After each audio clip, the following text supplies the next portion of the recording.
What if the reason people ignore you isn't because you're not good enough, but because you've trained them to? Before we dive in, make sure you hit that subscribe button, like this video, and stay with me until the end.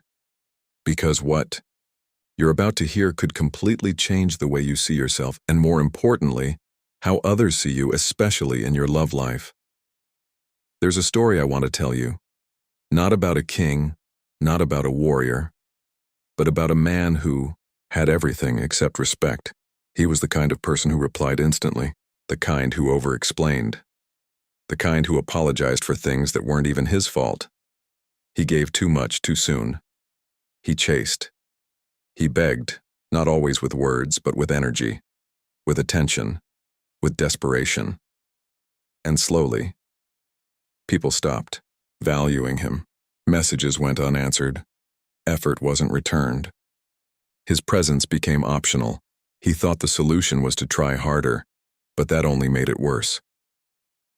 One day, exhausted and humiliated, he stumbled across the teachings of Stoicism, particularly the ideas of Marcus Aurelius. And what he found didn't just change his mindset, it rebuilt his identity. He went from begging to becoming someone no one could ignore. And today, I'm going to show you exactly how. Not with motivational fluff, but with 10 powerful Stoic principles that will transform you into someone grounded, respected, and quietly dominant. Let's begin. The first shift is this: stop chasing, start choosing. Marcus Aurelius once wrote, "You have power over your mind, not outside events.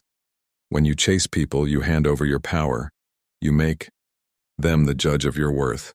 But the moment you flip that, when you start choosing instead of chasing, you change everything. Instead of asking, "Why don't they want me?" you start asking, "Do they even deserve access to me?" That question alone changes your posture, your tone, your energy. The second lesson: silence is not weakness, it's control. Most people talk too much.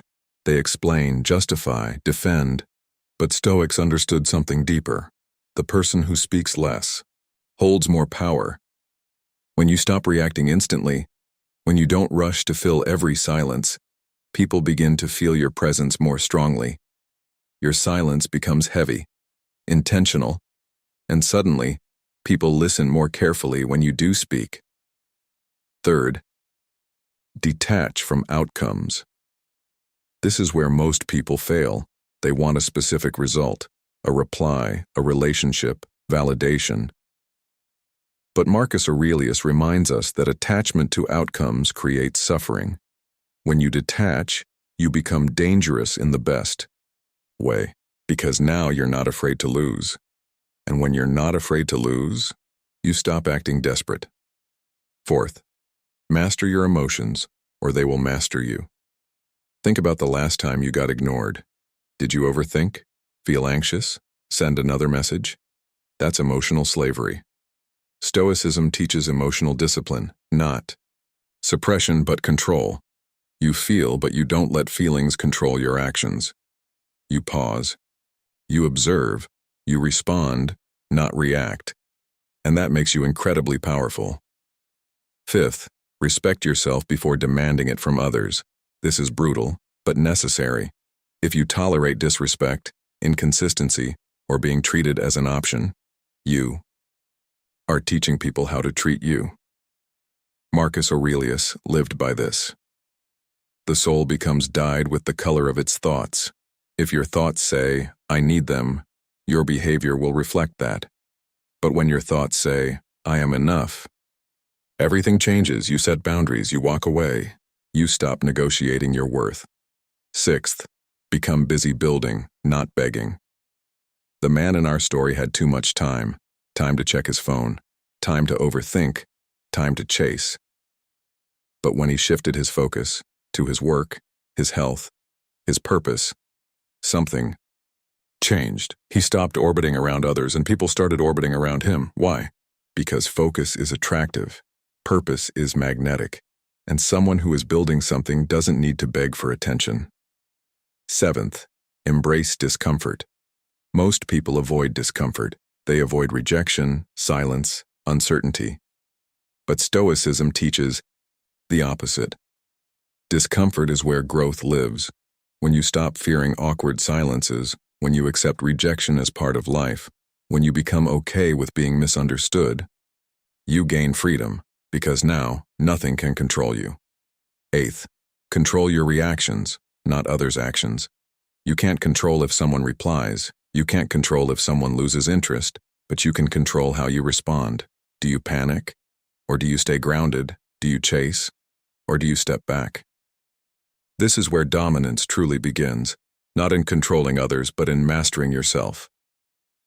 Ninth, say less, mean more. Every word you say should carry weight. No over-explaining.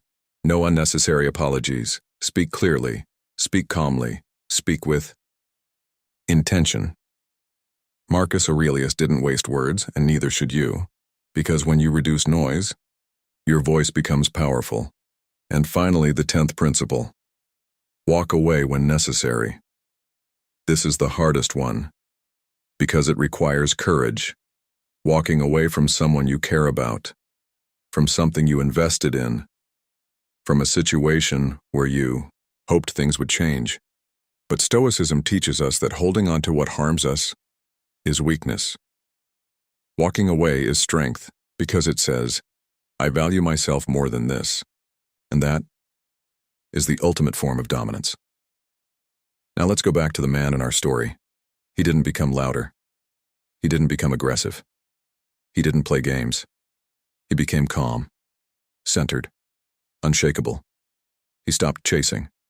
He stopped begging. He stopped explaining.